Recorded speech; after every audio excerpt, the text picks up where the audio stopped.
Bonjour tout le monde et bienvenue dans Découvrir les VLAN et le mode transparent. Alors, on va commencer un nouveau chapitre sur tout ce qui est mode transparent sur FortiGate.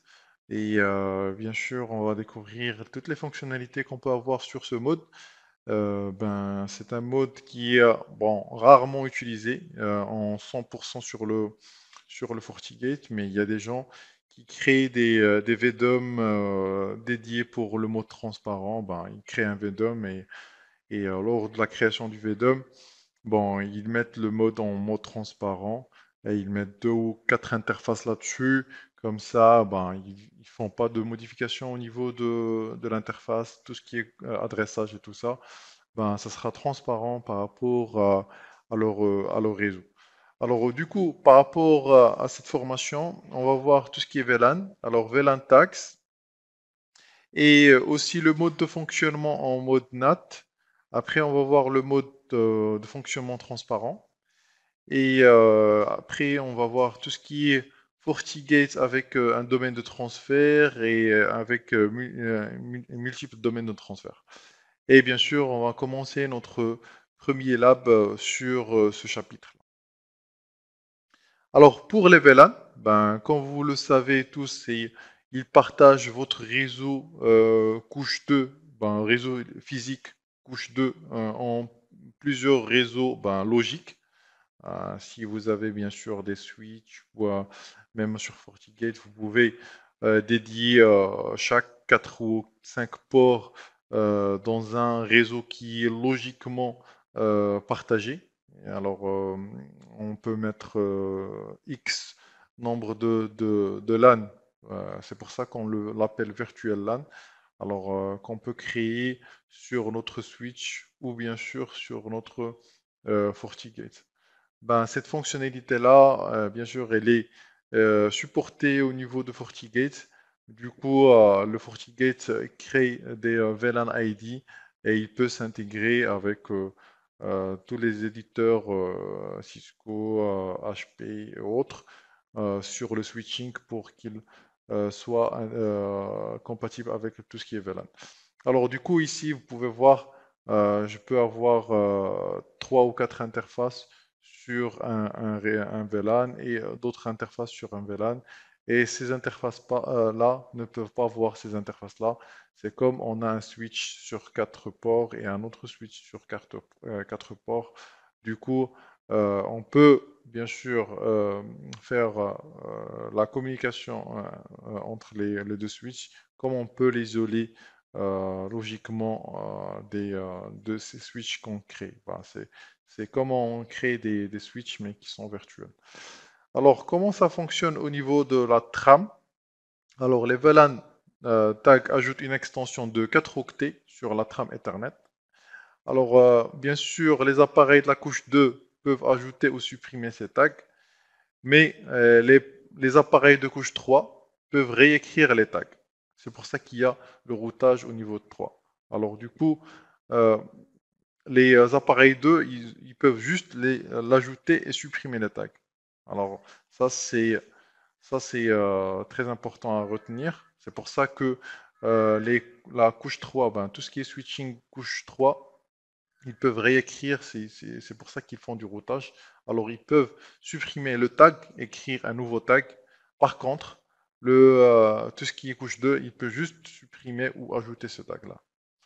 Alors, le tag, les deux bits de tag et le type de tag, c'est ici, c'est quatre types. Deux types, deux bytes, pardon, ou deux octets sont de type 8100. Et d'autres tags, tag contre l'info, c'est deux autres octets.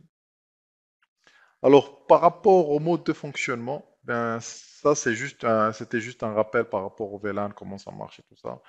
Et c'est important de le savoir si vous allez partir sur surtout le mode transparent en travail couche 2. Du coup, il n'y a pas de routage, il n'y a pas de NAT. Et c'est pour ça que c'est préférable de savoir tout ce qui est VLAN, comment ça marche. Et on travaille plus avec des VLAN quand on est en niveau 2 qu'avec quand on est avec sur le niveau 3. Bon, pour le mode de fonctionnement NAT, alors comment ça marche? C'est le mode de fonctionnement. qu'on a utilisé depuis le commencement de cette formation-là. On n'a utilisé que le mode de fonctionnement NAT. Bien sûr, les ports, ils ont des adresses IP, vous pouvez le voir. Alors, tous les ports qu'on a sur le FortiGate, ils ont des adresses IP sur leur interface. Comme on a vu, on a configuré une multitude de ports d'interface sur le FortiGate. Alors, bien sûr, le routage, et le routage, si on dit routage, on dit IP. Du coup, on dit la couche 3 de la couche OSI. Et c'est pour ça qu'il y a le NAT et bon, ça travaille avec la couche 3 ici. Par contre, pour le mode transparent, les interfaces n'ont pas d'adresse IP. Ils peuvent pas avoir une adresse IP. Une seule adresse IP, il est utilisé juste pour le management. Et aussi, il n'y a pas de routage. Alors, si on n'a pas d'adresse IP, on ne peut pas faire de routage. Ou bien sûr, si on a de routage et on n'a pas d'IP, on peut pas, ça ne peut pas fonctionner. Du coup, on a besoin du IP pour fonctionner avec le routage. Et tant qu'on n'a pas d'IP, on n'a pas de routage. Alors, il fait juste du switching, il ne fait pas de routage sur le mode transparent. Ah, c'est pour ça que très rarement, vous pouvez voir qu'un FortiGate, il est à 100% dédié au mode transparent. C'est pour ça que au début, je vous ai dit que le mode transparent, il est utilisé souvent sur les VDOM. Quand on crée des VDOM, on dédie un ou deux VDOM en mode transparent. Comme ça, on ne fait pas de changement au niveau d'adressage IP. Il n'y aura pas de routage et tout, NAT et tout ça. Du coup, on sera plus à l'aise lors du traitement des données. Alors aussi, bien sûr, comme je vous ai dit, il y a une adresse IP qui est dédiée pour le management. Bien sûr, on va voir ça sur le lab. Alors, un domaine de transfert. Alors, il y a un de domaine de transfert. Alors, le FortiGate est en mode transparent avec tous les VLAN sur le même domaine de transfert. Du coup, c'est le domaine de transfert ou le forward domain. C'est pareil comme le broadcast. Le broadcast domain. Du coup, une requête qui provient d'une machine, elle va être broadcastée vers toutes les machines qui sont connectées sur le même domaine de transfert ou le même forward domain. Alors c'est 100% la même chose comme du broadcast, comme vous avez vu sur votre, bien sûr, cours de réseau et tout ça, c'est 100% du broadcast. Alors, quand on reçoit une requête, elle est propagée vers toutes les machines qui ont le même VLAN ou le même domaine de transfert. Alors, pour tout ce qui est multiples domaines de transfert, alors ça c'est autre chose. Bon, c'est juste le broadcast, il est fait pour chaque domaine de transfert. Alors moi, j'ai une multitude de domaines de transfert. Alors chaque domaine de transfert, par exemple, moi je suis sur le domaine de transfert 101. Alors, juste les machines qui sont sur le 101 qui vont être broadcastées. Voilà. Alors, du coup, les autres ne sont pas euh, broadcastés et ça diminue le nombre ou la charge qu'il y a sur le trafic, parce que le broadcast, ça génère beaucoup de trafic qui passe sur le réseau. Du coup, pour remédier ça, il faut créer une multitude de domaines de transfert ou forward domain pour ne pas avoir un réseau qui est encombré par le broadcast des autres machines. Imaginez que vous avez 1000 machines et 1000 machines fait du broadcast. Alors imaginez le flux que vous avez sur votre FortiGate. C'est pour ça que je vous ai dit très rarement qu'on a ce mode de fonctionnement de transparence sur le FortiGate. Mais si on l'a, on doit partager nos machines sur différents modes de transfert. Comme ça, on n'a pas un encombrement sur notre réseau de flux vers les machines, bien sûr, qui sont connectées sur le même domaine de transfert. Alors, on va passer vers notre premier lab pour faire la configuration du mode transparent, bien sûr. Il n'y a pas beaucoup de choses vraiment à voir, bien sûr, sur le mode transparent parce qu'il est très rarement utilisé. Mais on va voir toutes les fonctionnalités sur notre lab, comment on peut les configurer alors sur l'interface FortiGate. Je vous dis à tout de suite sur le lab.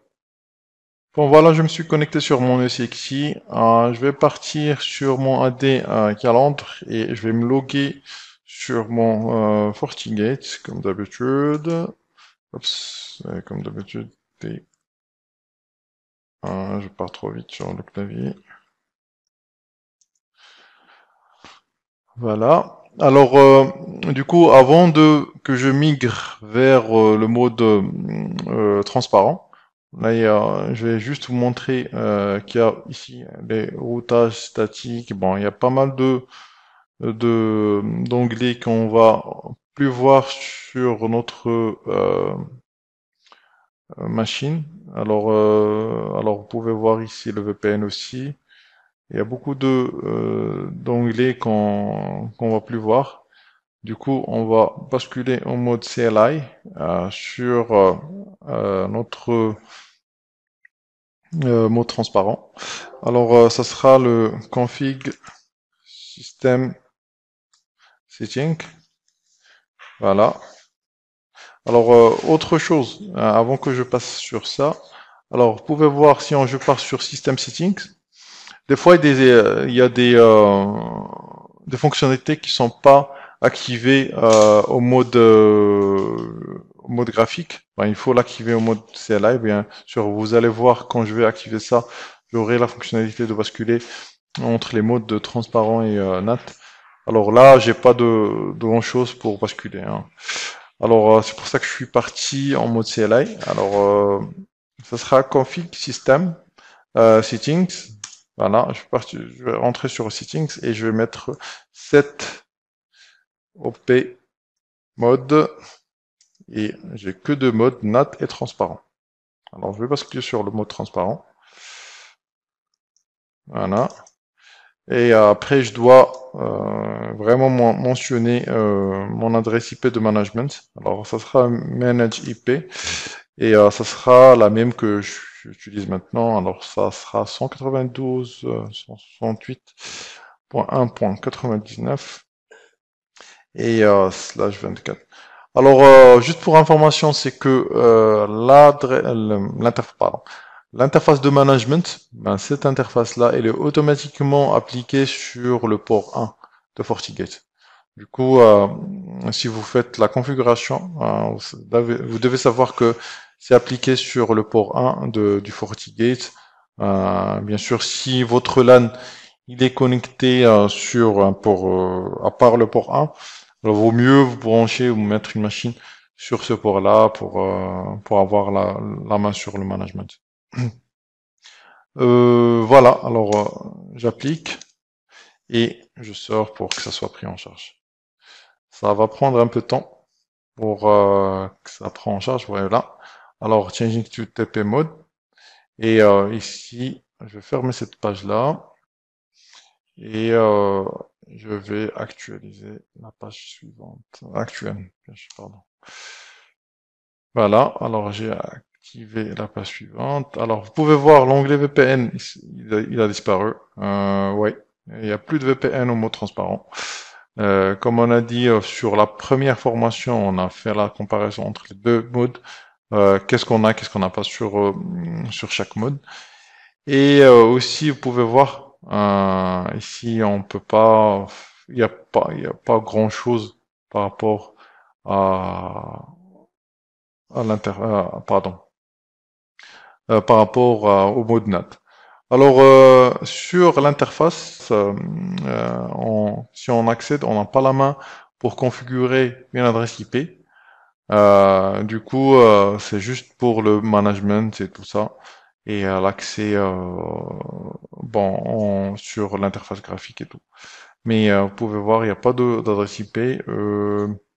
Autre chose, comme je vous ai dit tout à l'heure, alors sur tout ce qui est settings, ouais, pardon, system settings, si on descend, normalement, ouais, voilà. Alors, il y a sur system operation settings, il y a l'operation mode. Alors maintenant, je peux basculer au mode NAT. Ouais, depuis l'interface graphique, tout à l'heure, on n'a pas pu avoir cette fonctionnalité-là.